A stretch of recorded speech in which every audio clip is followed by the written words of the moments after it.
दोस्तों आज के लेक्चर के अंदर हम किसी भी नंबर का फैक्टोरियल फाइंड करेंगे। डेफ फंक्शन है कैलकुलेट अंडरस्कोर फैक्टोरियल। आज के फंक्शन के अंदर हम फैक्टोरियल कैलकुलेट करेंगे नंबर का। तो नंबर है n कूलिन। अब हम फैक्टोरियल की इनिशियल वैल्यू लिखेंगे। फैक्ट इज इक्वल टू 1, ये इनिशियल वैल्यू है फैक्टोरियल की। अब हम फॉर लूप यूज करेंगे। For I in range into 1 comma n plus 1। दोस्तों फैक्टोरियल किसी भी नंबर का जब आप फाइंड करना होता है तो फॉर लूप का यही मेथड होता है जो हमने लिखा है। चलिए हम फैक्टोरियल की वैल्यू कैलकुलेट करते हैं। Fact multiply by equal to I, इस तरीके से हम फैक्टोरियल कैलकुलेट करेंगे।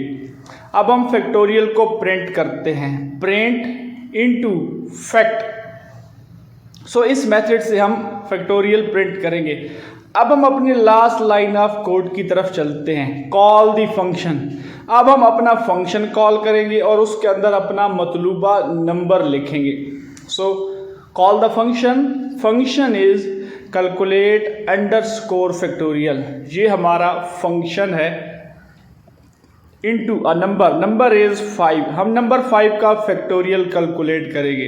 दोस्तों ये है आज का हमारा कोड। सिंपली हमने फैक्टोरियल का फंक्शन बनाया, initial value the, for loop use किया, फैक्टोरियल की वैल्यू कैलकुलेट की, फैक्टोरियल को प्रिंट किया, फंक्शन को कॉल किया। तो 5 का फैक्टोरियल होता है 120। Let's see, yes 120 is the final answer. दोस्तों आज किस तरह हमने इजीली नंबर 5 का फैक्टोरियल फाइंड किया है।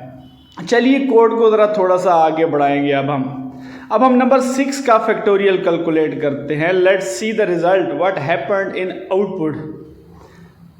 सो थोड़ा सा दोस्तों वेट करेंगे, हमारे पास आउटपुट आ जाएगा VS कोड में। 720 इज द फाइनल आंसर। चलिए दोस्तों थोड़ा सा कोड को आगे बढ़ाते हैं। क्या हम नंबर 7 का फैक्टोरियल कैलकुलेट कर पाते हैं या नहीं। Let's see the result. 7 का फैक्टोरियल है 5040। तो इस तरीके से हमने मल्टीपल नंबर का फैक्टोरियल फाइंड किया है। दोस्तों ये था फैक्टोरियल को फाइंड करने का मेथड। क्या आप जानते हैं फैक्टोरियल ऑफ 5 होता क्या है बेसिकली। चलिए मैं आपको थोड़ा सा आपकी आसानी के लिए समझा देता हूँ। अगर हमारे पास फैक्टोरियल 5 हो तो उसका मतलब होता है 5 multiply by 4 multiply by 3 multiply by 2 multiply by 1। इसी तरह अगर 6 का फैक्टोरियल लेना हो दोस्तों तो 6 मल्टीप्लाई बाय 5 होगा। सो दोस्तों ये मैंने आपकी आसानी के लिए फैक्टोरियल को भी लिख दिया है। वैसे आप मैथमेटिक्स में चेक कर सकते हैं कि फैक्टोरियल को कैसे कैलकुलेट किया जाता है। आज हमने कोडिंग के ज़रिए फैक्टोरियल का प्रॉब्लम सॉल्व किया है। अगर हमारे पास 6 आ जाए दोस्तों तो 6 multiply by 5 multiply by 4 multiply by 3 multiply by 2 multiply by 1, that would be our final answer. तो क्या दोस्तों आपने मुझे बताना है क्या आज के इस लेक्चर के अंदर आपने कोड सीखा है।